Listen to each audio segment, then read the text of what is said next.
Fractured film explained bye movies inside Hindi. कहानी शुरू होती है और फिल्म का मेन कैरेक्टर रे अपनी फैमिली के साथ कार में बैठा हुआ है, जिसमें उसके साथ उसकी वाइफ और बेटी भी होती हैं। वो सब अपने घर वापस जा रहे हैं। ये सब रे की वाइफ के पेरेंट्स की तरफ गए थे और अब वहीं से अपने घर की तरफ सफर कर रहे हैं। रे और उसकी वाइफ कार में ही उनके मैरिज रिलेशनशिप में आने वाली प्रॉब्लम्स पर बहस कर रहे होते हैं, क्योंकि इनकी शादीशुदा जिंदगी में बहुत प्रॉब्लम्स होती हैं। उसी वक्त रे की बेटी कहती है कि उसे वॉशरूम यूज करना है और इसके लिए वो आने वाले करीबी गैस स्टेशन पर अपनी कार को रोक लेते हैं ताकि वो इजी हो सके।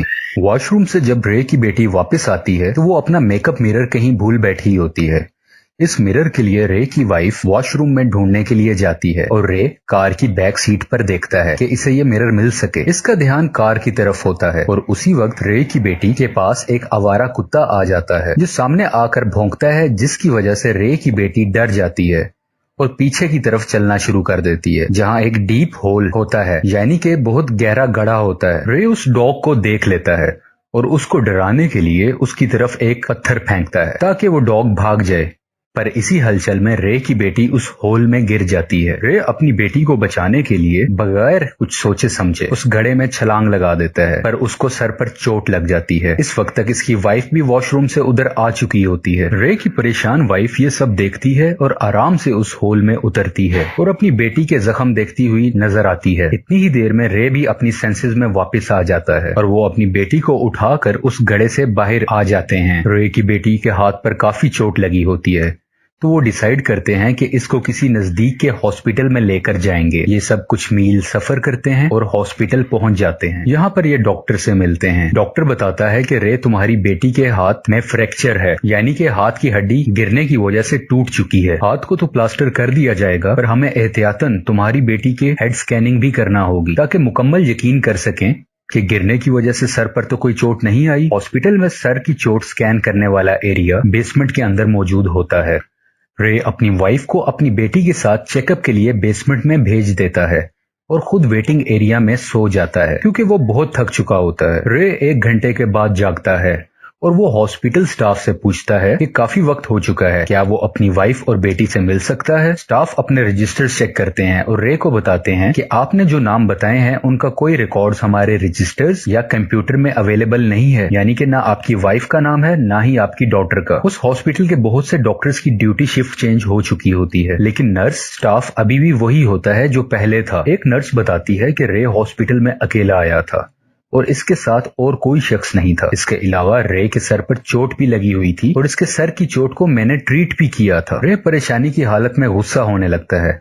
इस चीज को देखते हुए हॉस्पिटल सिक्योरिटी उसको रोकती है। हॉस्पिटल स्टाफ उसे नींद की ड्रग्स देते हैं ताकि वो काम रहे और मजीद झगड़ा ना करे। इसके बाद रे को एक कमरे में बंद कर दिया जाता है। जब वो अपने नशे से जागता है जो उसे ड्रग्स दी गई होती हैं, तो वो उस कमरे से भागकर बाहर आ जाता है।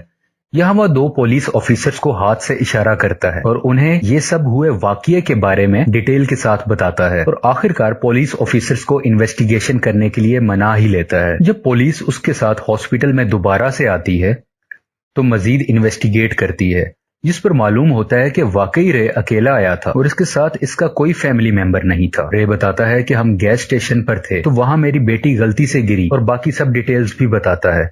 तो पुलिस ऑफिसर ने डिसीजन लिया कि हमें गैस स्टेशन पर जाकर देखना चाहिए, शायद कोई क्लू मिल सके। अब वो दोनों पुलिस ऑफिसर्स और रे मिलकर गैस स्टेशन पर पहुंच चुके हैं। जब पुलिस उस होल को देखते हैं जहां रे ने कहा था उसकी बेटी गिरकर जख्मी हुई थी, तो वो रे को गिरफ्तार करने की कोशिश करते हैं, क्योंकि इस होल में बहुत ज्यादा खून के निशान थे जो पुलिस को लग रहा था कि सिर्फ गिरने से इतने ज्यादा खून नहीं बह सकता और इतने निशान नहीं लग सकते। पुलिस ऑफिसर्स रे को गिरफ्तार करने ही वाले होते हैं कि वो उनकी गन छीन लेता है और उनको वहीं गैस स्टेशन में लॉक कर देता है ताकि वो उसके पीछे ना आ सके। अब गन रे के पास है और गन समेत ये अपनी बेटी और वाइफ की तलाश में हॉस्पिटल की तरफ चला जाता है। रे को शक हो रहा होता है कि उसकी फैमिली को डॉक्टर्स ने कहीं छुपा दिया होगा ताकि ये उनके बॉडी ऑर्गन्स इलीगल निकाल के स्मगल कर सकें या किसी दूसरे पेशेंट को बॉडी ऑर्गन्स डोनेट कर दें बगैर इनकी मर्जी के। कुछ ही देर में ये हॉस्पिटल में पहुंच जाता है।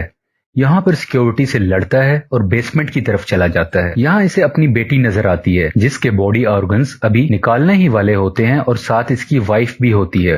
जो दवाई की वजह से नींद की हालत में होती है। वो अपनी वाइफ और बेटी को लेकर ऑपरेशन थिएटर से बाहर आ जाता है। जाते हुए सब डॉक्टर्स को गोलियां मार देता है और यहाँ सब कार में बैठ के चले जाते हैं। कहानी का मेन ट्विस्ट अब हमें पता चलता है। ये रिवील होता है कि इसकी फैमिली उसी गैस स्टेशन के पास वाले हॉल में गिर के मर चुकी थी। इसकी बेटी तो खुद ही डॉग से डर के गिर गई थी, जबकि इसकी वाइफ को रे ने खुद धक्का दिया होता है और वो एक नुकीली चीज में जाके गिरती है, जिससे उसकी भी मौत हो जाती है। यानी कि दोनों डेथ्स उसी वक्त गैस स्टेशन पर हो चुकी थी और इन दोनों की डेड बॉडीज शुरू से ही कार की पिछली डिग्गी के अंदर मौजूद थी, जो कि इसने खुद रखी थी। ये सब कुछ जो हॉस्पिटल में होता रहा, जैसे कि इसका कहना था कि मैं अकेला नहीं आया था, हॉस्पिटल स्टाफ पर बॉडी ऑर्गन्स का इल्जाम लगाना या रे का पुलिस से हेल्प मांगना, ये सब इसका साइकी प्रॉब्लम था, यानी कि मेंटल डिसऑर्डर इशू था। इसका कॉन्शियस और सबकॉन्शियस माइंड दोनों एक साथ नहीं दे रहे थे। हालांकि ये कत्ल इसने खुद ही किए होते हैं, पर इसका दिमाग शुरू से ही ये सब कहानी बना रहा होता है